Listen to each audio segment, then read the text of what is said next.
What is up, YouTube? HPJ here, and I'm coming at you guys today because it's time for Floowandereeze. Yay!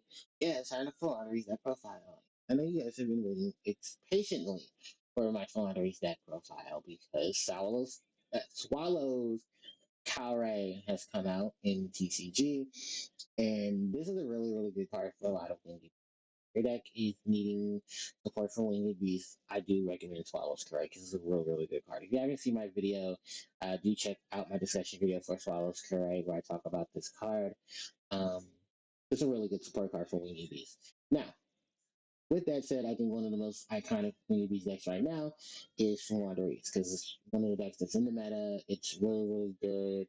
It's had its hits here or there, but it's still really, really a really, really good deck. It's kind of, at this point, you can say it's a rogue deck, and it has a lot of rogue to it. So, why don't we go ahead and we talk about Floowandereeze and we get this party started. So, starting off is the monster lineup. I'm running 3 copies of Floowandereeze and Rabina. 3 copies of Floowandereeze in Eaglin. 1 copy of Floowandereeze in. No, I'm sorry. I have this in order. Wrong. 2 copies of Impin. Then 1 copy of Toucan. 1 copy of Shri. Then I have 1 copy of Ryza, the Mega Monarch. 1 copy of Apex Avian. 3 copies of DD Crow. And then 3 copies of Dimension Shifter. So that is my monster lineup for the deck.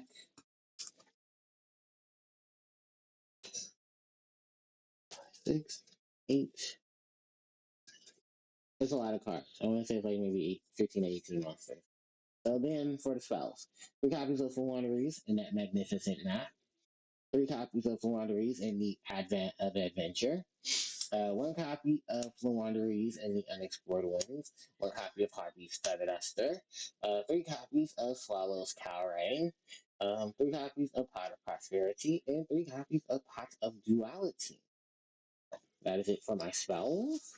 Moving on into my traps, of course, it's 3 copies of the infamous Harpie Feather Storm, 1 copy of Floowandereeze in the Dreaming Town, and 1 copy of Floowandereeze in the Scary Seas.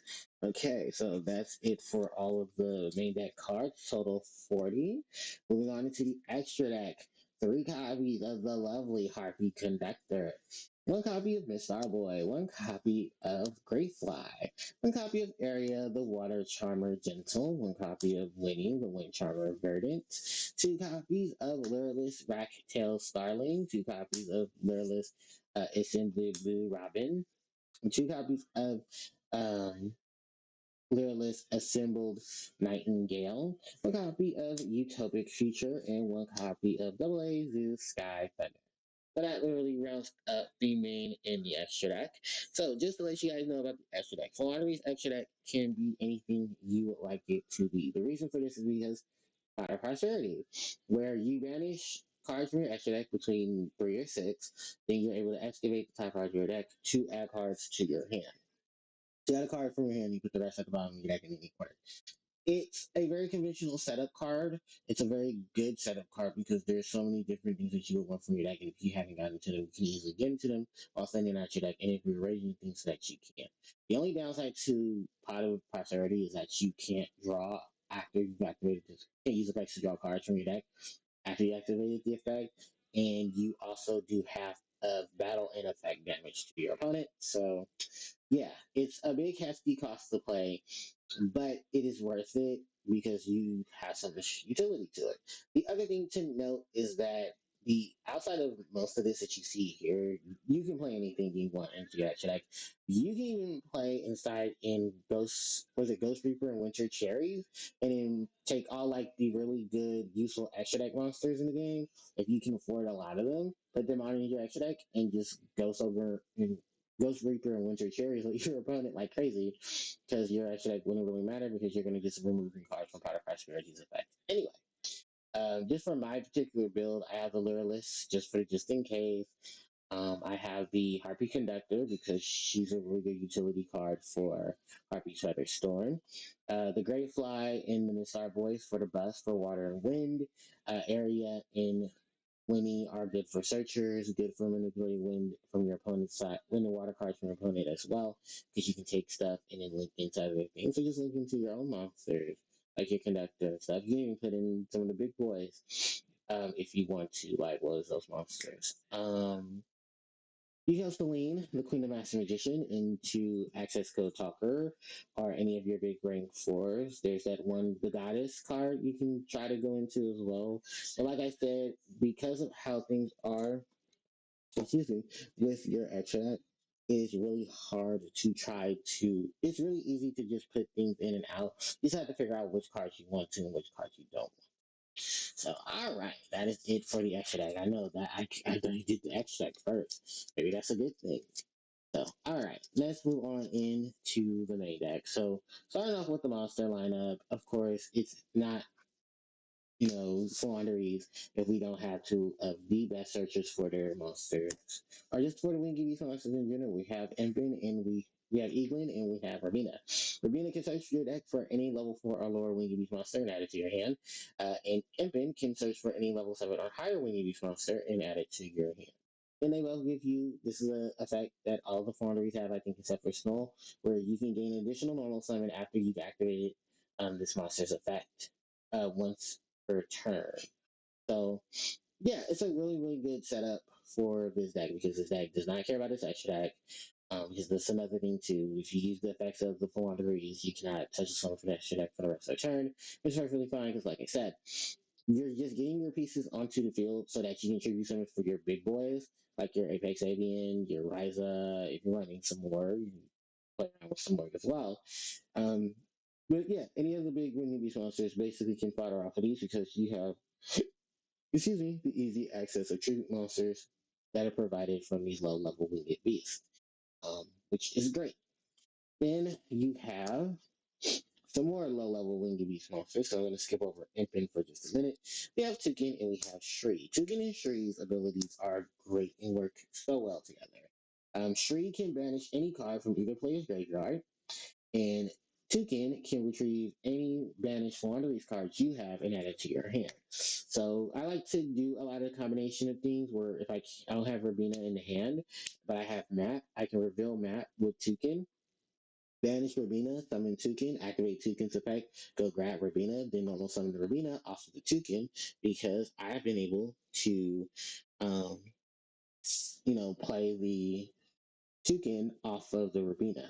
You can also do a lot of combinations with things like that because of the fact that it's easy access to your extra deck, pulling back your cards from your extra deck, and putting more cards back into your deck as well to utilize those abilities. And it's something that's really, really good with Floowandereeze because they love to manipulate their graveyard, they love to manipulate the banish. Also, that they can have benefits of cards in their hand and go for things that are in their deck that most decks are not able to. So that is a really, really good. That's just one of the things that I love about the interactions between the Floowandereeze. And they do it from each standpoint of their monsters. Now let's talk about more of their monsters. Since we got the big birds and we got Impen. So Impen can search your spells and traps that have Floowandereeze in their name. And he also gives an additional normal summon for you. So it's easy to just, have another big bird to play around with. Now, the reason why a lot of us don't run Snow is Snow isn't a bad monster, but Snow is very situational, and for the situational things that Snow does, the deck doesn't need, it doesn't have an urge for it. So that's why a lot of people are just like, oh, okay, it's Impen. Impen's just a better choice. Impen just sets up a lot of things for what the deck can utilize. You have this big body on the board that can search for yourself some traps. Once a turn during the battle phase, you can banish a card from your hand to cut the attack and defense of your opponent's monsters, which seems very niche, but it can be pretty handy if you just want to knock over stuff. Kind of a weird thing because in Yu-Gi-Oh! Master Duel, because Ibn is limited to one, people are now running Snow. I think well, because of that, Snow got limited. So you have both of these really big birds that can be utilized. The only problem is that Snow doesn't give you additional normal summon, but Impen does. And I think that's why a lot of people just go for the double Impen. Now, so we are going into our bigger birds. Ryza, I love Ryza. Ryza is a great card. Ryza blows away cards, putting them back onto the top of the deck or putting them into your hand or into the opponent's hand. Messing up things in the graveyard as well. We love Ryza. We love Mega Ryza. Ryza is just awesome. And Ryza can easily access all those abilities because you have Impin, Toucan, and I believe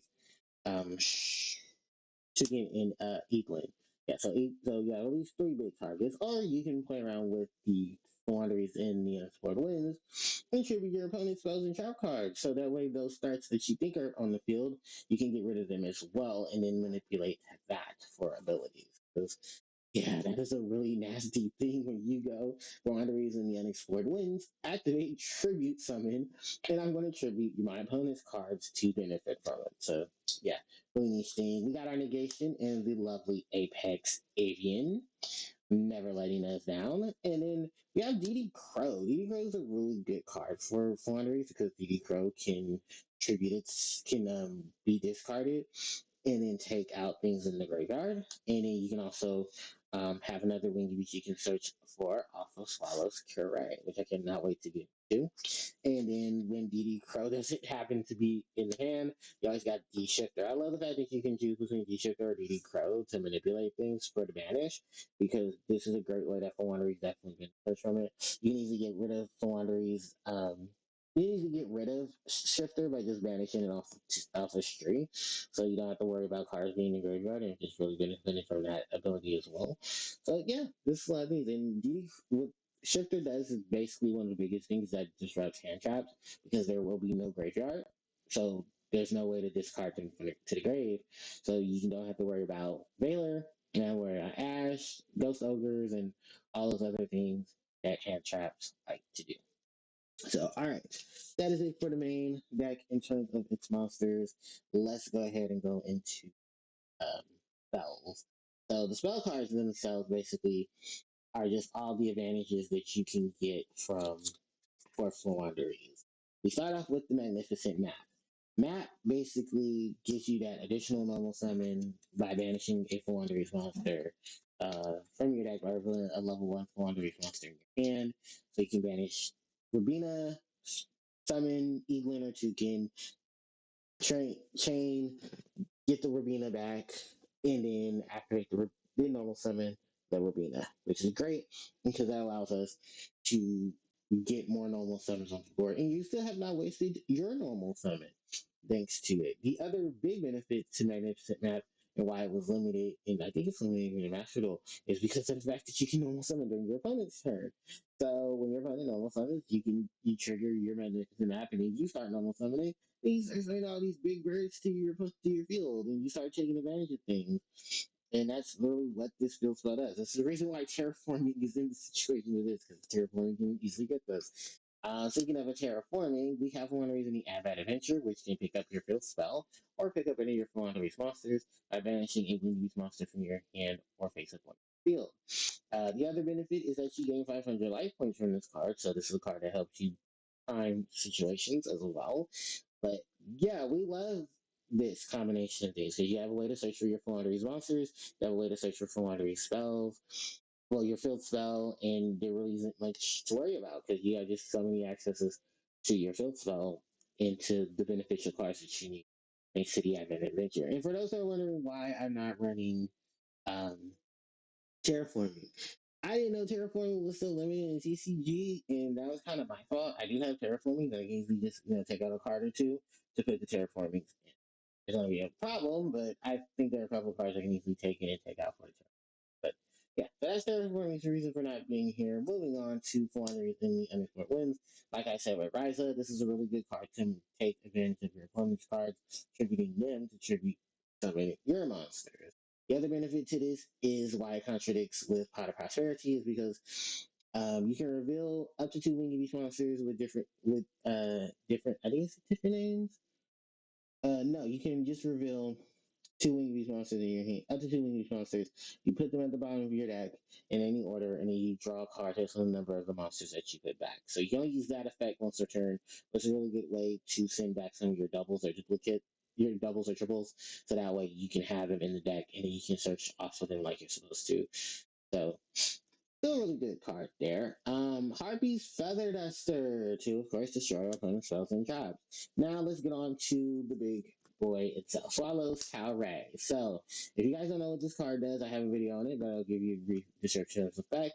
It's a quick play spell. You can choose one Winged Beast monster from your hand or side of the field to add a Winged Beast monster who shares the same from your deck to your hand with the same level as attributed monster. You can activate one Swallow's Cowrie per turn. So basically, it's the Rhoda, but not Rhoda, of the Winged Beast archetype. And it's a really good card for Floowandereeze because you can just tribute stuff from some field to go get stuff from the deck. Tribute cards in your hand to get stuff from your deck. So if you're having multiple cards, you can swallow Cowrie. Cowrie. Go get someone from the deck, and problem solved. You can tribute some of the monsters that are in your side of the field. Say, for instance, you can go tribute this card, go get this card, and because you still activated the effects of a normal summon, because you did the effects of the card properly, you now have another target of a normal summon. Yay! So there's so many different benefits from Swallow's Cowrie that Winged Beast decks can take advantage of, and for one of the reasons definitely one of them. You can get out of dodge of cards as well, like such as Effect Veilers, from trying to negate your effects. You can't get over Ash Blossom, which is perfectly fine, but you can at least get over stuff like Imperm, Effect Veiler, and stuff like that that's going to try to target you. Then for the last of it, of course, is our pot support cards. The Pot of Prosperity and Pot of Duality. Duality basically is good for decks that just benefit off of normal summons or like to just do setup things. Gravekeepers used it. Yosenju used it. A lot of anti-meta definitely use Pot of Duality. I remember when Pot of Duality was so damn expensive that literally you spent like $300 for a playset because of how beneficial this card was at the time. I would honestly say don't run in a deck that does massively special summon, and I think at that point most of the decks that did massively special summon did not try to use it for that ability, or they tried to use it as one of those things to just set up for things later on. But yeah, I one of those people that just like quality. Pirate 30 on the other hand is still accessing your special summons and stuff like that. But with Powder Prosperity is that you can't draw outside of the after you've activated this effect. Then you can't. What is it? Oh, your effect and battle damage you have, and you only play one of this card per turn, which is perfectly fine because what it does is it's gonna send cards from your extra deck between 3 or 6. Then you're able to excavate the cards. Then you're able to add a card that you need to your hand. At points, I've been in Pot of Prosperity and got into a Pot of Duality. Hell, there's been times where I've Pot of Duality and got into a Pot of Prosperity. Just because of the fact that these 2 utility cards can really help the deck and benefit so much from it. So, yeah, that is the reason why I'm running and rocking through those builds are rocking. So, alright, that is it for the spells. And last but not least are our trap cards. Harpie's Feather Storm, because we get these decks that learn wind monsters love the Feather Storm. It's basically a massive negation for your opponent's monster effects. And like I said with Harpie Conductor, who is being ran in the extra deck, if you have a Harpie monster, you can activate this card from your hand. Then, while you have a Winged Beast monster, you negate all your opponent's activation of your opponent's monster effects to the end of the turn. And if this card is in your Jack card zone and it gets blown up, you can go get your Harpie Feather Duster from your deck of graveyard. So benefits, and support. That's literally what Harpie Feather Storm does. I know a lot of people run like the one of, but no, I like the 3 of because I want to see it consistently, and because I'm running so many Winged Beasts as it is, why not multiply that support card there? The Dreaming Town is to be here to help disrupt your opponent's normal summons on their turn, and there is a Book of Moon effect attached to it, but that's rarely used. And then the Scary Seas is to mess up your opponent's special summons, and then force your opponent to do nothing but normal summon for the rest of the turn, which is great, especially with a lot of decks that do massive special summon. This is a really good counteract to them. So, with that said, and because I've already been on the extra deck prior, that is it for the Floowandereeze deck profile. Thank you guys so much for watching. I really do appreciate it. I hope you guys enjoyed the content. Don't forget to like, comment, share, and subscribe to the channel as it helps me out tremendously. You can hit the notification bell to be informed when I upload more content to my channel. Stay tuned for more videos, and you guys can catch me on social media. Those links are in the description box below. With that said, thanks everyone for watching. HPJ signing out. Take care.